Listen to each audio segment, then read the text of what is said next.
describing how he became the Black Panther.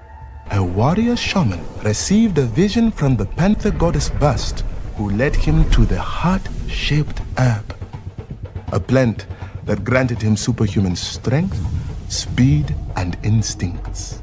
The warrior became king and the first Black Panther. What's a shaman? It's like a witch doctor type. Witch doctor, right?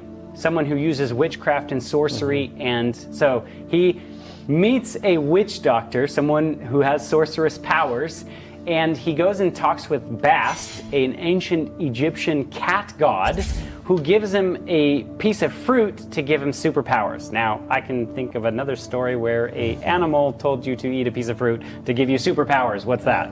That's a serpent. Yeah. That's the devil. I mean, literally right here, every single Christian should have walked out of the movie right here and said, hey, that's the story of the devil. But nonetheless, a lot of people stuck around.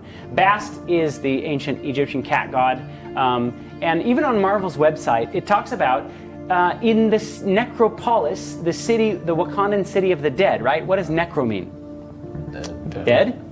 Polis means city. So in the city of the dead, that's where the Black Panthers go to die. When you ruled as the king of the dead, I mean, this is like the king of the dead. It even says he's an unconquered king of kings, lord of lords. I mean, those are names that are reserved for God, yet he's the king of the dead. God is not the king of the dead. He's the king of the living. That's why they call him the living God. So this is opposite of God, right? Isaiah 8:19 through 20 tells us, if we're going to look at the world through biblical eyes, to the law and to the testimony, if it speaks not according to this word, it is because there's no light in them, right? It has to line up with the Bible, otherwise it's not worth your time. That's basically what that's saying.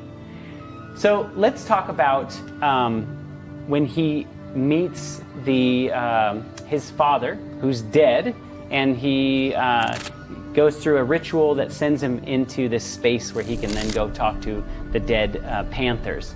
And in here, we have the panthers sitting inside of the tree, and as he approaches the tree, the panther comes down and talks with him. I find it, once again, very interesting that we have a tree and an animal coming down to give you a piece of advice out of that tree. I'll let you sit and think on that for a little bit. Leviticus 26, though, says, and the soul